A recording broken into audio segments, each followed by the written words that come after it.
50s, and everything had to happen in a very benevolent world where you can always trust the cops, you can always trust your elected officials, you can always trust your parents. I think that it's unfortunate that for so many years the basic idea of superheroes was made impossible by putting it in a world where it didn't need any.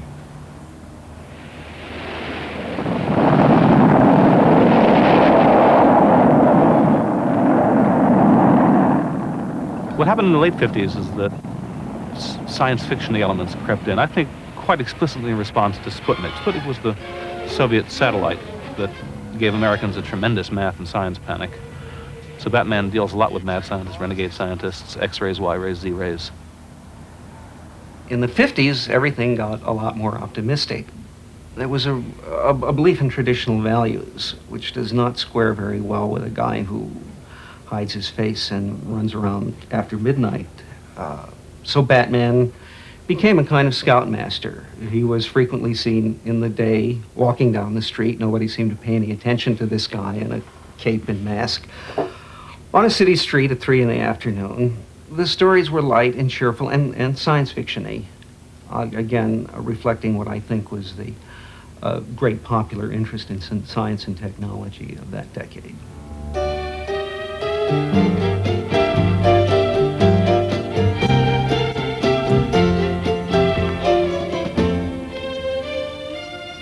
DC Comics, which were what Batman and Superman were in the 60s, I thought quite dull. Batman was in the least interesting period of Batman ever.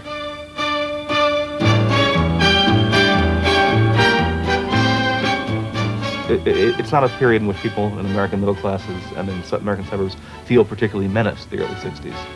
It's an expanding economy. Everything's just Jake. Gotham seemed, period. It was campy. It was 30s, campy in spite of itself. It wasn't campy from a deliberate choice.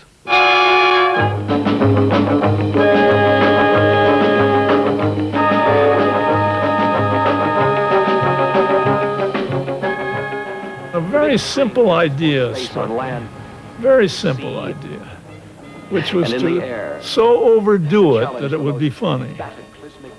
And it would be exciting for kids on a daring-do basis, and humorous for adults on a rather subtle, campy basis. I don't know who he is behind that mask of his, but I do know when we need him. And we need him now.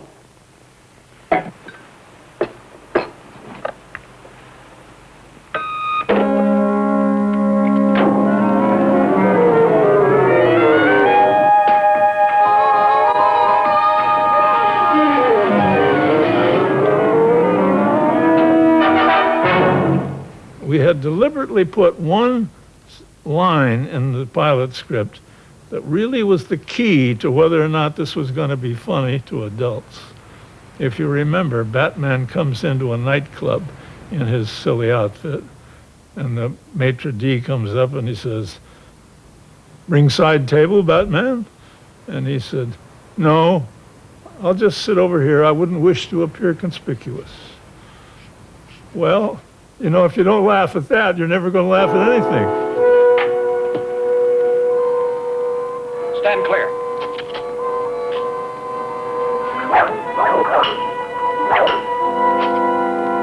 You go first. I'll anchor you. Roger.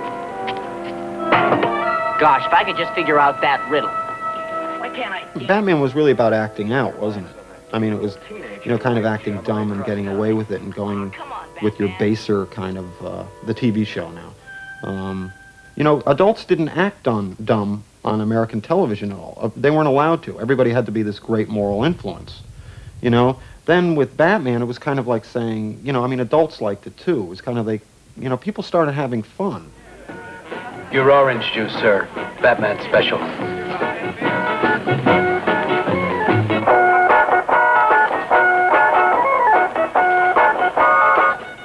I accept your invitation.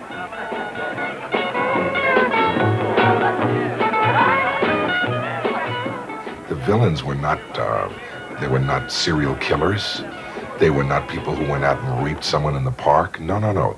These were villains who had bizarre plans and plots and whom the public in Gotham City was not frightened of, because they were never after the public. They were always after a Stradivarius violin. In the case of one of the shows, they were always after Batman and Robin. You also notice that nobody was ever shot.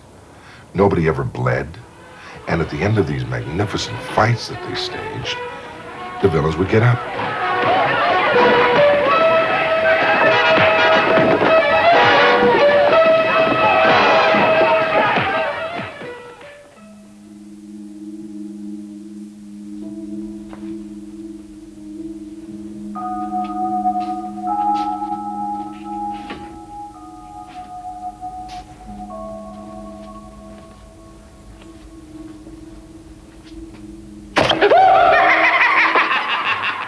My main idea about the Joker was to have a villain who had a sense of humor, which is kind of a contradiction. All the villains were very straight. They were all bad. There was no immediate ground. And so this gave him another dimension, which I think made it exciting. Jack is dead, my friend. You can call me Joker. The villains have to reflect the hero to a certain extent. In this kind of story, Batman is a classic control freak, bringing order to a chaotic universe. I mean, his antithesis is the Joker, who's a total symbol of chaos. Winged freak terrorizes. Wait till they get a load of me. You also have villains like Two-Face, who again is a reflection of Batman. Two-Face is a district attorney who half of his face was scarred by acid, and split personality, who would either work for good or evil depending on literally the flip of a coin. Again, someone pursued by inner demons. It's a double identity, savage urges.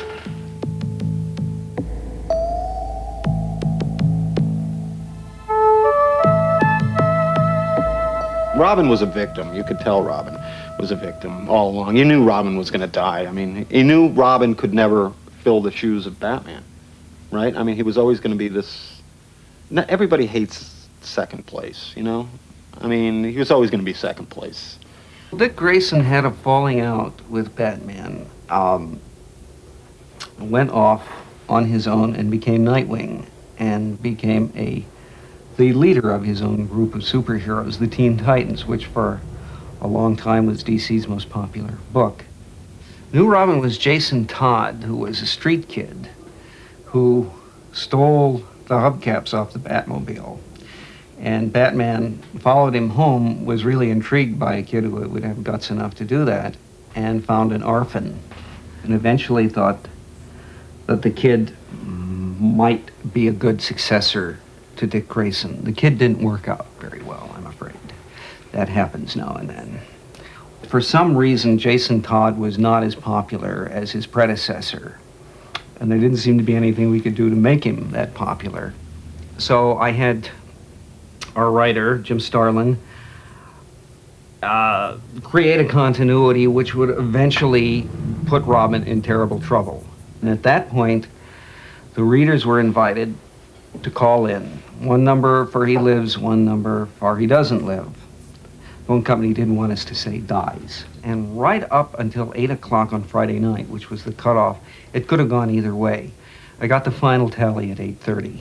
The kid had indeed not made it. I have heard that one guy in California programmed his computer to dial the kill him number every 90 seconds. So if that's true, one guy made the difference. Everybody wanted him dead. Everybody wanted him dead for years, I mean, because Batman didn't need Robin. He really didn't need him.